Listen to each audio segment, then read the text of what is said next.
Toll has risen to 67 after more than 60,000 illegal migrants poured across the Moroccan border into the Spanish territory of Ceuta over the last 2 days.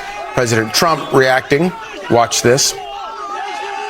You know, I saw Spain yesterday, and I watched the catastrophe that took place. It looks like an invasion of a country by hundreds of thousands of people.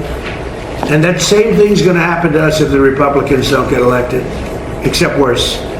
Much bigger, much easier to get into. We have the safest border in the world. If we're not in office, our country will be invaded at levels that made Spain look small time. Former State Department Foreign Service Officer Simon Hankinson joins us now. Thanks for joining us this morning, Simon. Look, I get it that the Spain's open border policies invited this, but I'm still confused about, over a 48-hour period, 60,000 people charged the border. What was it that sparked that invasion?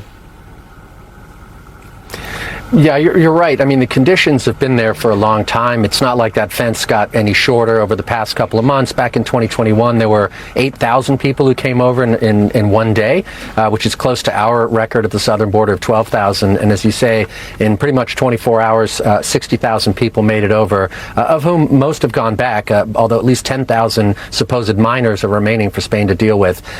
There had to be some politics behind this. The Moroccans obviously let them through. There are reports that the Moroccans encouraged them, not officially, but through social media and other means, by telling them that they could get into Spain and that they wouldn't be sent home again, because if they swam, it comes under a different provision of Spanish law. So I think the struggle between Spain and Morocco, the political animosity there had something to do with it, and that was the immediate trigger. But the risk is always there. Right.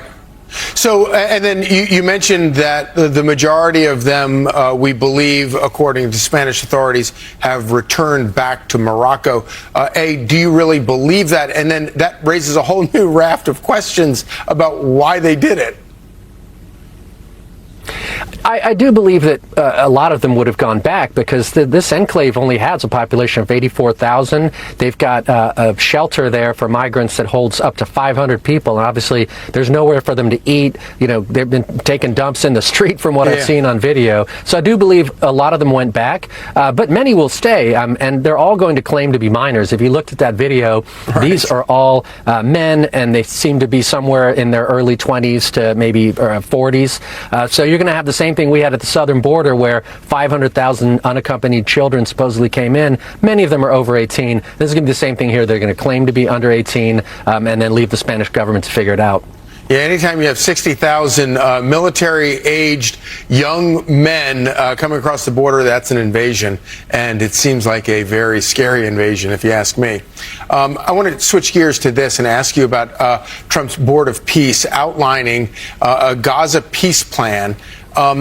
Obviously, there are a lot of moving parts here. There's a lot that sort of, this is a problem that has been around for literally decades, that politicians have failed to find a path forward towards peace.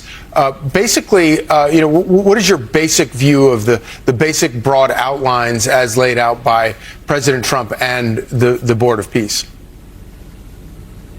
Yeah, I've been looking through the details. It is fairly vague as to what happens when, and it's been described as a zero-trust deal, which I think is very accurate, because fundamentally there's no trust in the Middle East. You know, Hamas's goal remains to wipe out the Jewish state, let's be frank, and Israel wants to live in peace and security. So, fundamentally they're at odds.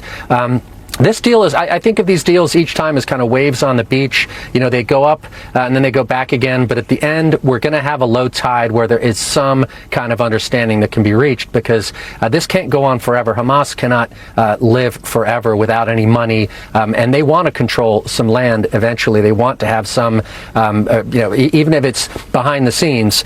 So I see this as maybe not coming to fruition immediately, but it's another step that does advance, I think, the goal.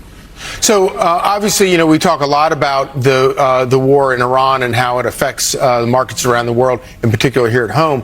But is this an indication that the war has managed to dry up at least some of the funding that was being funneled from Iran to Hamas? I do think their funding, it's not completely dried up, but if you're looking at who's giving them money, Turkey, Qatar, Iran, they all have their own different interests, and right now their interest is to bring this to some kind of conclusion. So I think Iran is under a huge amount of pressure. Their economy is in worse shape than it's been for a very long time, and